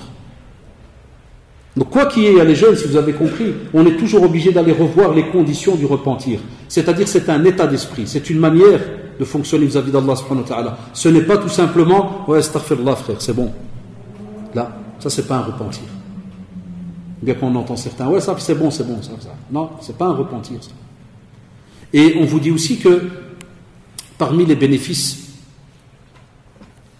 bien plutôt je corrige, parmi les bienfaits qu'Allah subhanahu wa ta'ala nous a donnés journalièrement, et c'est là-dessus qu'on va, Inch'Allah, petit à petit clôturer. N'oubliez pas vos questions, parce qu'après, si je clôture, il n'y aura plus de questions. Donc, s'il y en a pas, alhamdoulilah, les sœurs, de nouveau, soit vous les descendez, j'envoie quelqu'un, soit vous faites signe, ou n'importe.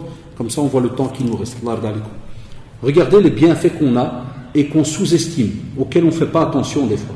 Et ils sont en rapport avec le repentir et les jeunes. Essayez de les garder en tête. Il y a le premier. Le prophète sallallahu alayhi wa sallam nous dit, il n'y a pas un seul musulman, écoutez bien, qui vient pour une prière obligatoire, qui accomplit parfaitement ses ablutions, qui est concentré, il fait bien ses inclinations dans la prière, sans que cette prière soit une cause d'expiation pour les péchés antérieurs, tant qu'il n'a pas commis de grands péchés, et ceci pour toute sa vie.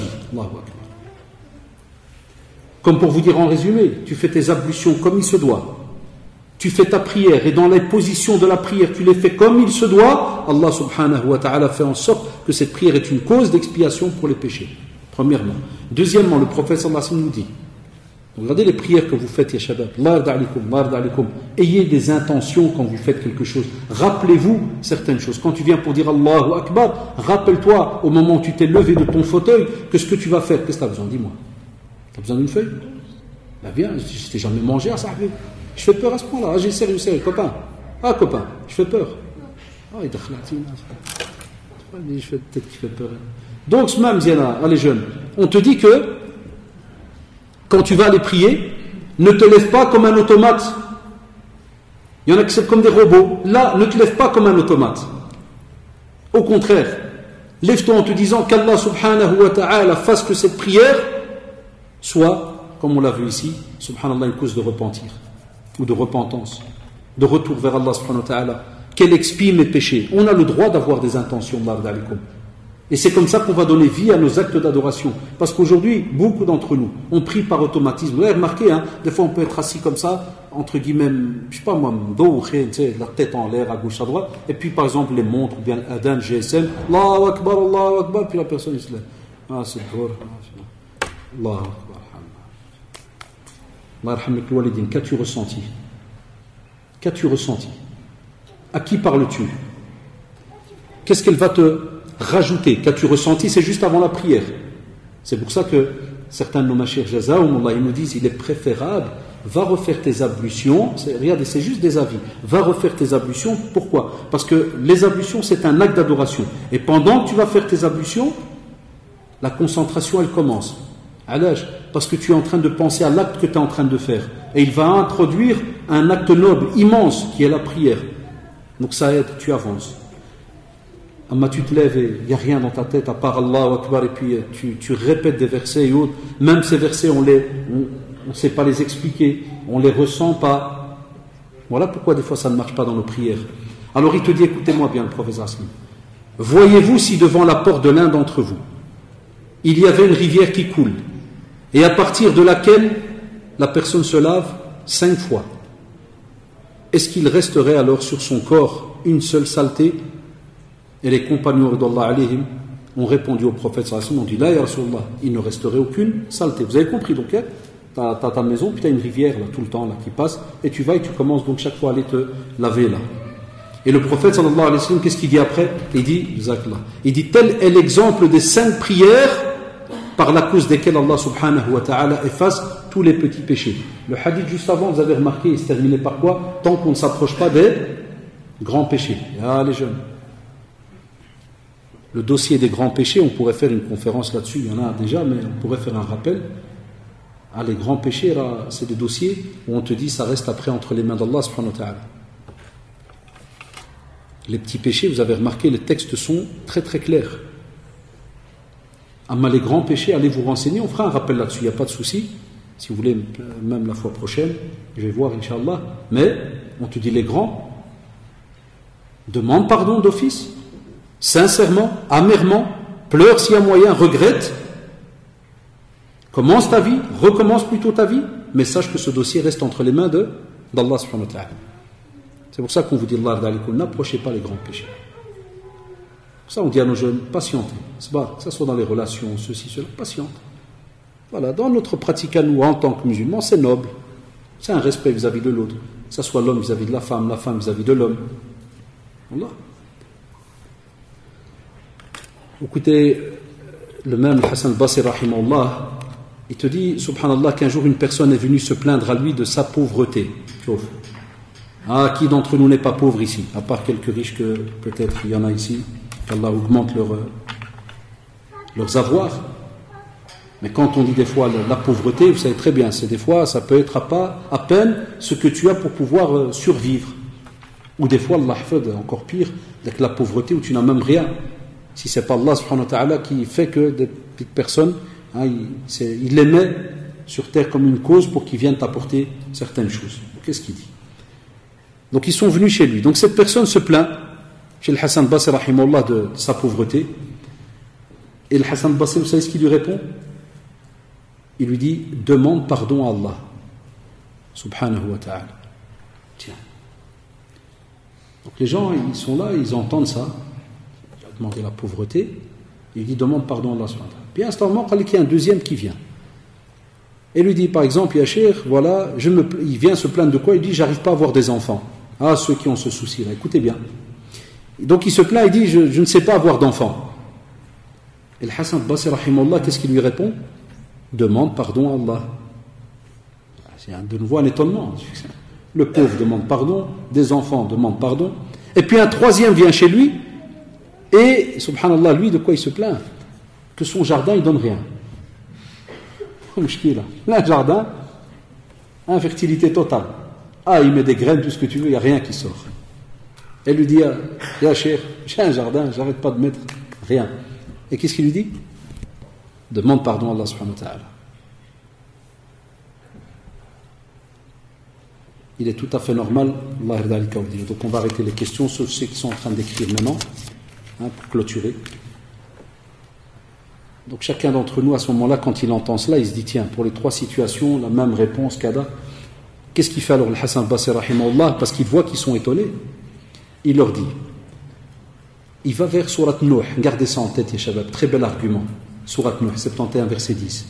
Il lui dit, فَقُلْتُ اسْتَغْفِرُوا رَبَّكُمْ إِنَّهُ كَانَ غَفَّارًا يُرْسِلِ السَّمَاءَ عَلَيْكُمْ مِدْرَارًا وَيُمْدِدْكُمْ بِأَمْوَالٍ وَبَنِينَ وَيَجْعَلْ لَكُمْ جَنَّاتٍ وَيَجْعَلْ لَكُمْ أَنْهَارًا. Allahu Akbar. Tous salaf salih, wallah alayhim. Ils étudiaient le Coran, ils le comprenaient, et ils arrivaient à retrouver les trésors et les réponses qu'il y a dans le Coran pour certaines de nos situations. Il y a ceux qui te disent que, de nouveau, ces derniers temps, je suis obligé des fois de redire les phrases deux fois pour qu'on ne m'accuse pas de chef d'Éhat. Il y a des fois des personnes, quand on te parle d'un souci, certains te disent, toi mon frère, à part le médecin tel, c'est un spécialiste à tel hôpital, professeur Van Bingen Krada, à part celui-là, il n'y a rien. C'est tout. Pas de Coran, pas de Sunna, il n'y a rien du tout. Non, non, frère. Parce que ta situation elle est grave. Tel médecin.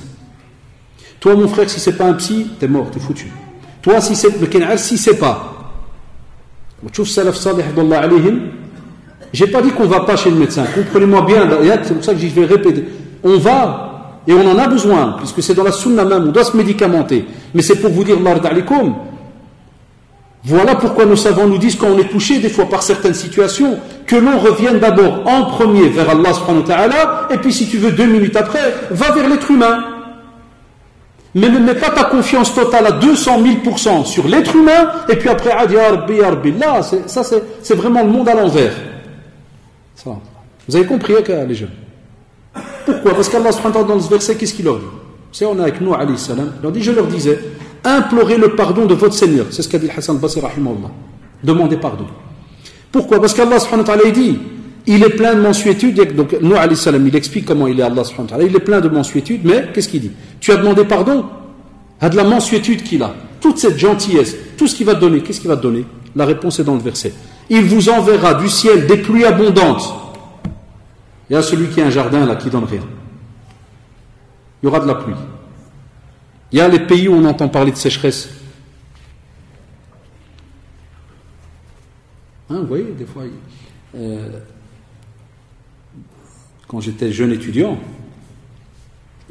quand on avait des rencontres des fois entre amis musulmans, et qu'on parlait des fois de géopolitique, kada, je connais quelques petits trucs, on discutait, et des fois, quand tu arrivais dans les pays du Golfe et tout, il pleut une fois par an. T'as certains, il te dit, à la seconde, il dit, ouais, mon frère, c'est parce que vu les couches planétaires kada, avec le kada, les mucus, les culus, les kada, il te sort tous les. La science pendant un quart d'heure,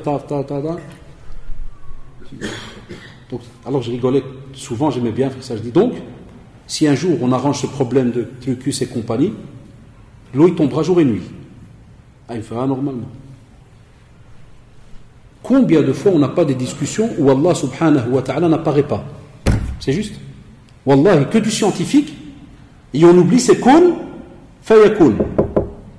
Alors sinon on a foi en le Coran, et qu'Allah subhanahu wa ta'ala il y a plus de 1400 ans te dit, on veut de la pluie, qu'on demande pardon. Et c'est pour ça que certains savants disent, il est dommage que dans certains pays, on attende que vraiment il y ait une sécheresse grave, tu vois les gens sortir faire la prière d'istisqa pour demander qu'il pleut. Deuxièmement, il y a des mashayikh dont il y en a un qui dernièrement je l'écoutais dans une conférence, Wallah, très beau rappel, un vieux cheikh maghrébin mskin.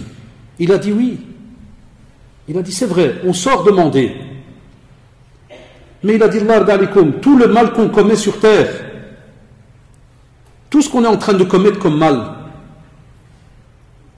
est-ce qu'on ne voit pas qu'il y a quelque chose d'illogique là? Comme pour dire on combat Allah jour et nuit, subhanahu wa ta'ala, puis on pense, on sort 2 minutes, on lève les mains, kada, et des fois même, comme disent certains de nos machères, il se peut que le bandit, le voleur là, il lève les mains, il faut de la pluie. Arrête de voler, arrête de spolier l'argent des autres et ainsi de suite. Parce qu'on vous dit qu'Allah subhanahu wa ta'ala, lorsqu'il envoie tous ces bienfaits du ciel, c'est parce que juste avant, ceux qui demandent pardon au Seigneur, on l'a dit dans les versets qu'on a cités, c'est pas n'importe qui, Shabab. Il y a toute une manière de vivre. Il continue et il dit subhanahu wa ta'ala, il accroîtra vos richesses. Deuxième question qui est le pauvre, vous vous rappelez le pauvre, qui se plaignait de sa pauvreté. On arrête donc les questions. Et, on n'a pas oublié celui qui n'a pas d'enfant là, qui n'arrive pas à en avoir. Qu'est-ce qu'il dit Allah subhanahu wa ta'ala? Et le nombre de vos enfants. Il accroîtra vos richesses et le nombre de vos enfants. Et Allah subhanahu wa ta'ala à ce moment-là, il vous assignera des jardins et il vous assignera des rivières. Il te rajoute encore plus. Donc tu vois, il y a les jeunes, lorsqu'on revient vers Allah subhanahu wa ta'ala, eh bien ce n'est pas vain, il y a toujours un bénéfice derrière. Et c'est pour cela que c'est beau quand certains de nos machères nous disent que, alhamdoulilah, que dans notre communauté, on aura toujours des personnes, que ce soit des vieux, des jeunes, de toutes, des malades et autres, qui, la nuit, pendant que certains d'entre nous on dort, eux, qu'est-ce qu'ils font? Ils pleurent, ils lèvent les mains au ciel. Hatta nos savants sont unanimes, ils te disent qu'Allah subhanahu wa ta'ala nous protège de beaucoup de calamités. Wallah ya shabab, il nous protège de beaucoup de calamités. Parce qu'alhamdoulilah, on a des gens pieux, nahsiboum kadalik, qui se lèvent et qui adorent et qui implorent Allah subhanahu wa ta'ala, yarhamukallah, pendant que nous, donc, on dort. Et Anas ibn Malik, radiyallahu anhu, dit que le prophète, sallallahu alayhi wa sallam, dans un hadith rapporté par l'imam Tirmidhi, rahimahullah, et authentifié par Cheikh Al-Albani, rahimahullah, il dit qu'Allah subhanahu wa ta'ala va dire, hadith Qudsi, ô fils d'Adam, aussi longtemps que tu m'appelleras et que tu me prieras, qu'est-ce qu'il donne en retour? Il dit, je te pardonnerai pour ce que tu as fait et je n'en tiendrai pas rigueur. Allahu Akbar. Ô fils d'Adam, même si tes péchés devaient atteindre les nuages du ciel et que tu me demanderais alors pardon, je te pardonnerai. Ô fils d'Adam, même si tu venais à moi avec des péchés aussi grands que la terre et que tu te présenterais alors à moi sans m'attribuer aucun associé. Rappelez-vous la condition qu'on a donnée. Sans associer qui que ce soit à Allah subhanahu wa ta'ala, je t'accorderai un pardon presque aussi grand. Allahu Akbar. Allahu Akbar. Voilà. Qui sommes-nous? Quand certains se plaignent déjà de Jahannam, ouais mon frère c'est bizarre, j'ai lu des textes, c'est drôle, hein, Dieu il est clément, mais j'ai lu des textes sur l'enfer, c'est quand même chaud à frère. Ouais, on ne parle pas d'un friseur à Diana ou d'un frigo, on parle de Jahannam, non? Ouais, c'est pas du jeu. Naam, ouais, on parle de Jahannam, c'est vrai, c'est chaud comme on dit. Yak. Mais Allah subhanahu wa ta'ala ne t'a pas créé pour te jeter automatiquement в Jahannam, et il n'a pas créé l'être humain pour le jeter automatiquement в Jahannam, wallahi, abadan, c'est faux. Il l'a créé pour qu'il l'adore, pour que l'être humain adore Allah subhanahu wa ta'ala. Et la preuve c'est que toute ta vie, vous saisissez là où je veux en venir, c'est que toute ta vie tu dis reviens, reviens, reviens. Et toi tu fais rien, tu fais le tête dure, et on va te guermer un peu, va au rôtissoir. Ça fait drôle quand on dit de cette manière-là, ça fait un peu embêtant, on se dit oh là c'est l'être humain sur terre, et il accepte avec son intelligence que quand quelqu'un, on le met en garde sur une rue, on met une plaque 50, 50, 50, et le type est toujours à 80, et après on lui envoie une amende de 200 €, qu'est-ce qu'il te fait? Ouais, les tasses des voleurs. Ouais, les tasses des voleurs, et toi t'es un hebel. Alors on va continuer dans les accusations, les tasses des voleurs, et toi tu es un fou. Il ne va pas être d'accord, dire pourquoi tu me dis ça? Mais mon ami, 50, 50, 50, pourquoi ils ont mis ça? Et Allah subhanahu wa ta'ala, combien de prophètes il a envoyé? Le Coran qui est entre nos mains, 1400 ans. Tu dis fais pas ça, fais pas ça, fais pas ça. Et puis tu t'étonnes que quelqu'un, pourquoi il y a ceci ou cela? Mais c'est sa clémence subhanahu wa ta'ala et sa miséricorde qui a fait que toute ta vie tu as eu ce texte entre tes mains, ce mode d'emploi entre tes mains. Pourquoi tu ne l'emploies pas? Et pour terminer ce hadith-là et c'est le dernier, Inch'Allah, vous vous rappelez tout à l'heure, je vous ai dit qu'on y arriverait, on arrivera. Petite condition là, changez entre guillemets des fois votre situation. Il ne suffit pas de demander le repentir, mais de rester dans la même situation. Ça c'est un paradoxe incroyable chez certains êtres humains. Quand tu reviens vers Allah subhanahu wa ta'ala, fais ton possible pour changer de situation. Et vous comprendrez pourquoi on ne demande pas tout simplement pardon à Allah subhanahu wa ta'ala, mais on reste dans le même état dans lequel on est. On refait toujours n'importe quoi, jour après jour. C'est illogique. Et voilà le changement de fréquentation et aussi, des fois, même le changement d'endroit. Il peut arriver qu'il soit un bien pour toi, entre guillemets, que tu quittes tel quartier. Si jamais même dans ton éducation à toi, ou plus tard l'éducation de tes enfants, et ainsi de suite, il serait important que certains musulmans, des fois, essayent. Je sais ce que je dis, c'est un rêve, hein, c'est utopique même. Moi, je suis contre tous ces ghettos qu'on a dans certains quartiers. Que ce soit là où on a grandi, nous, à Mollem et autres, où tu as... C'est la vérité, hein. Attention, je ne suis pas un raciste, hein, parce que certains ils auraient des doutes. C'est pas parce que tu as un quartier où tu n'as que des musulmans entre eux. Tu as deux solutions. Soit c'est des musulmans, mais la vraie définition au sens propre du terme, mais wallah, c'est un luxe pour les non-musulmans. Ils voudraient venir habiter là. Ils verraient la propreté, le respect, ça. Vous m'arrêtez, hein, vous me dites de loin, c'est en train de raconter là. C'est juste ou pas, Shabab? Ils voudraient venir, ils se battraient pour louer. Soit, c'est le contraire qu'on a, alors Allah, il est préférable que certaines familles se déplacent pour que leurs enfants voient autre chose. Ne prenez pas mal ce que je vais dire. Une fois, un de mes gosses était encore jeune. Il commençait à remarquer des choses, petit à petit. Là, les enfants, ils grandissent, on croit qu'ils remarquent, ils remarquent. Moi, donc je suis né, j'ai grandi à Mollem. Après, marié, Kada, ceci, cela, on m'a donné un logement à Berkem, Saint-Agathe. Wallah, les frères, je vous jure devant Dieu, je ne mens pas. Je ne connaissais pas Berkem. Quand j'ai travaillé à la STIB, je connaissais la gare de Berkem. Terminus. Et pour moi, je crois que j'allais au fin fond de la terre. Là, les ghettos, c'est un truc de fou, on n'imagine pas. C'est comme si je partais en voyage avec le tram, j'ai à Berkem. C'est collé à Mollem. C'est comme des rats, on ne sort pas de notre coin là. Donc, j'arrive Berkem, ça, on me donne un logement. Et première remarque, je dis à mon épouse, je dis, ah la TF, catastrophe. Où est-ce qu'ils nous ont jetés? Oui, il y a Berkem. C'est quoi ce village? Pas beaucoup de l'arabe. C'est quoi? Je dis, ah ma femme va mourir. Donc mes gosses, ils ont grandi à Berkem. Quand certains ils ont commencé à grandir petit à petit, quand des fois je les prenais Ramadan et que je descendais vers Mollem, wallah, certains de mes gosses disaient, ah bien on est où? Je dis c'est la commune de Molenbeek. Ah, spécial, hein? Et wallah, je regardais le rétroviseur, tu aurais dit qu'ils étaient en train de voir une race humaine spéciale. Et tu vois, ils regardent. Et une fois, ne le prenez pas mal, hein, vous allez croire que je suis un raciste. Une fois, un d'entre eux m'a dit, ah, c'est comme au Maroc. J'ai dit, ah, je dis, si toi tu l'as pensé, que penser de Jean-Jacques Mouskin? Ah, c'est là, moi, c'est juste ou pas. Et on reste comme ça, et on ne bouge pas, on ne fait pas. Des fois, dans l'éducation, on n'a pas le choix, tu dois bouger. Une des preuves. Abu Sa'id al-Khudri, il rapporte les propos du prophète sallallahu alayhi wa sallam. Il dit, un homme, et vous connaissez ce hadith pour la plupart, c'est juste pour ceux qui ne le connaissent pas, et c'est un rappel pour nous tous. Il dit, un homme qui appartenait à l'une des communautés qui nous ont donc précédés, avait tué 99 personnes. Et il voulait chercher quelqu'un qui était ce qu'on appellerait l'homme le plus instruit sur terre. Il voulait absolument une réponse par rapport à cela. Et donc on lui a montré quelqu'un d'assez ascète, pratique beaucoup, il a été vers lui, il lui a exposé sa situation, et il lui a dit, voilà, j'ai tué 99 personnes, mais il espérait qu'il va lui dire, voilà, le Seigneur va te pardonner. Parce qu'il cherche ce qu'il le repentir. Et qu'est-ce qui se passe?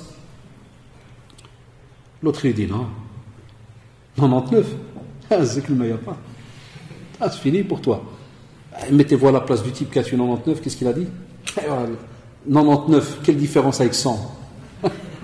De plus ou de moins. Bon, il tue. Ça, c'est le problème qu'on a avec certains aujourd'hui. Chez lui, frère, Samakoum, voilà, voilà, je suis ton frère en islam. Avant, je faisais ça, je vendais ça, je trafiquais, je fais. Et donc voilà, maintenant, je voudrais revenir vers Allah. Ah non, mon frère, trafiquer dans quoi? Ouais, dans le shit et tout. Non, non. Ah, t'as touché le dur, hein, frère.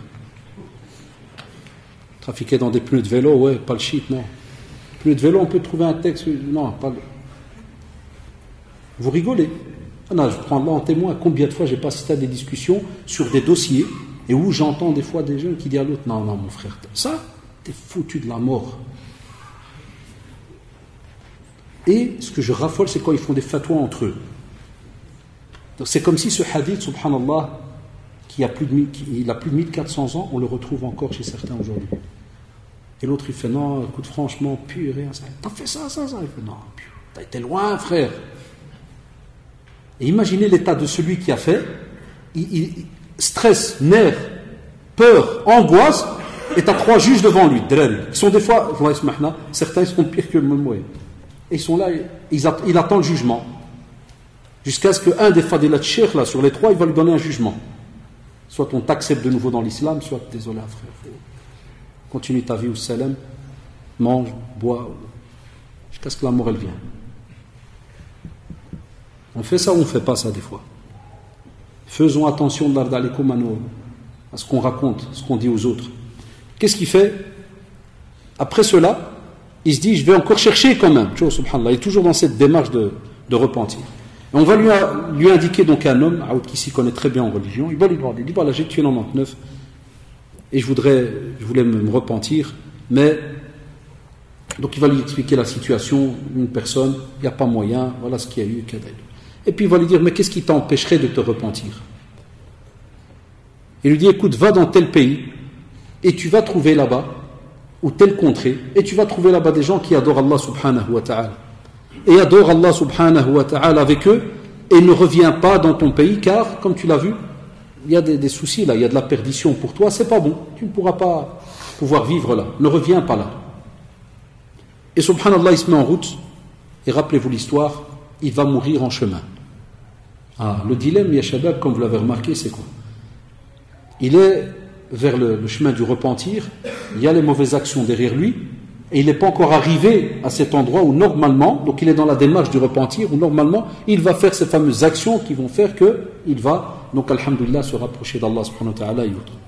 Enfin, on dit donc, on rapporte dans le hadith, on te dit que les anges de la miséricorde donc vont venir et vont argumenter, et vont dire, il est à nous, car il est venu repentant, le cœur tourné vers Allah subhanahu wa ta'ala. Tandis que les anges du châtiment, ils disent non, il n'est à nous, car il n'a fait aucun bien. Il n'y a que des tueries derrière lui là. Il n'a rien fait. C'est alors qu'un ange ayant revêtu la forme humaine arrive et ils vont alors le prendre comme juge. Et il va leur proposer, il va leur dire, mesurez la distance qui le sépare de chacun des 2 pays. Celui dont il sera le plus près devient alors le sien. Ils mesurèrent et comme ils le trouvèrent plus proche du pays qu'ils désiraient joindre pour son repentir là, alors les anges de la miséricorde se saisirent de lui. Rapporté donc par le Bukhari et Muslim. Attention, parce que bon, aujourd'hui il faut toujours tout mettre bien cadenassé. Ce n'est pas un hadith qui donne l'occasion à qui que ce soit d'aller tuer. Mais c'est pour vous montrer que l'acte il est grave et pour son repentir, il y a des fois un changement de territoire complet où tu dois vraiment aller refaire ta vie de A à Z. Mais tout cela de nouveau, comme vous l'avez vu dans le hadith, il faut prendre conseil.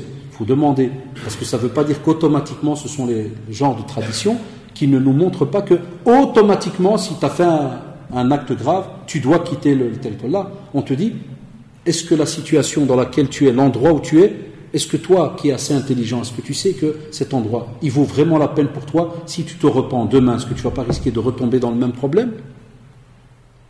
Et c'est ce qui arrive des fois avec certains jeunes dans certains quartiers. Il est tout le temps dans le même coin. Comme des jeunes viennent chez moi, des fois ils me disent, monsieur, je m'excuse, mais j'aime bien parler franc, ils me disent, ouais, monsieur Addaj, la police des racistes et la police, subhanallah, des racistes. J'ai dit, je suis né ici, un contrôle une fois dans ma vie. Bon là, j'ai 46 ans, j'ai eu un seul contrôle. J'avais braqué ma soeur. Wallah, j'avais faim, je sortais de l'école, je dois aller chez Cheikh Toujgane étudier, et je l'ai croisé, elle ne savait pas que j'étais derrière elle, je l'ai vu sortir d'une boulangerie chaussée de Mertel, avec une coupe. Et moi, comme un jeune, je devais avoir dans les 15-16 ans, je lui ai sauté dessus pour lui voler la coupe. Tu vois, je joue Allah.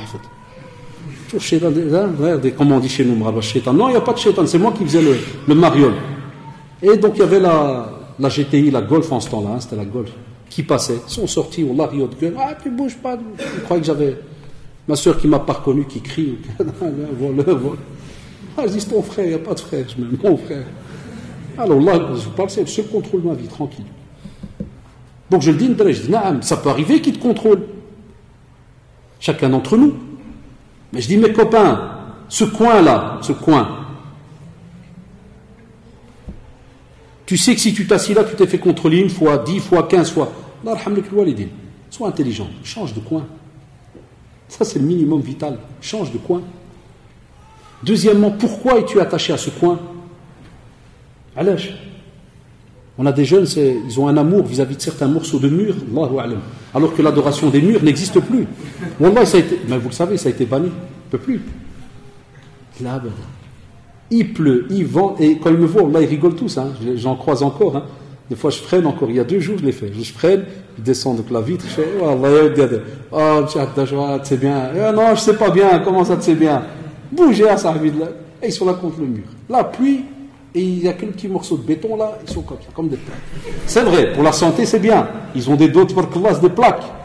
Ils sont toujours comme ça. La pluie. Mais je les aime, wallah. Mais je leur dis changer d'endroit. Pourquoi nous on ne nous contrôle pas?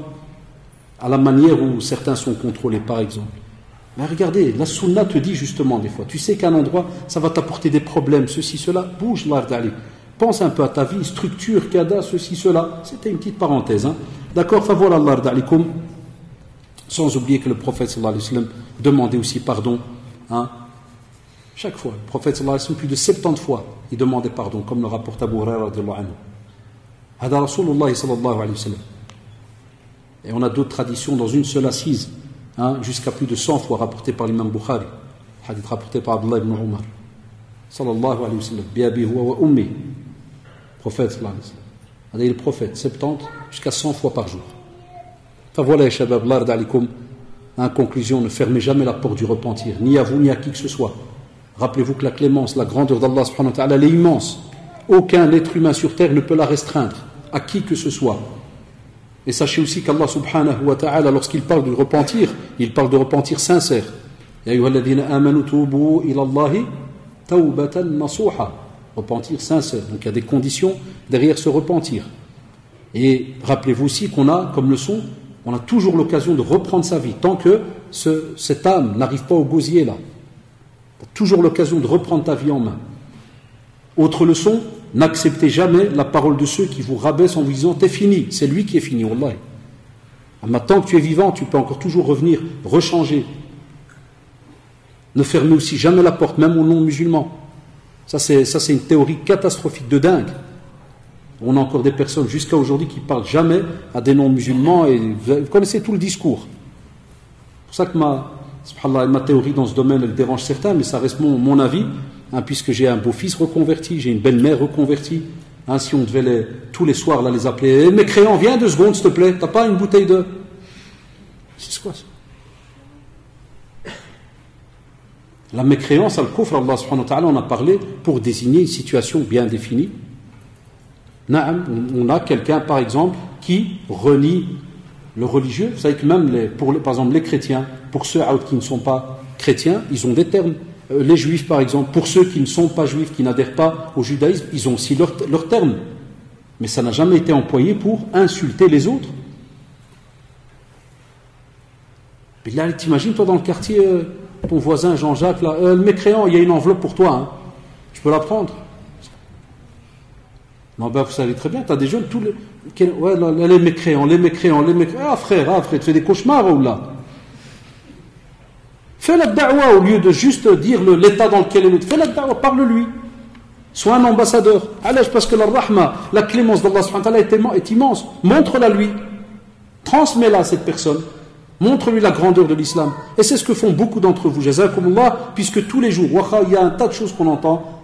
à la télé par rapport à l'islam, où on essaye de salir ceci, cela, tous les jours. Il n'y a pas une seconde sur terre où il n'y a pas minimum une personne qui rentre dans l'islam. Et il y en a parmi nous dans la salle. Ils sont les bienvenus. Et c'est automatiquement nos frères, nos sœurs, sans distinction ni de race, ni quoi que ce soit. Donc, Allah, vous avez remarqué, chaque sujet, il y a toujours une petite leçon. Allah ta'ala alam.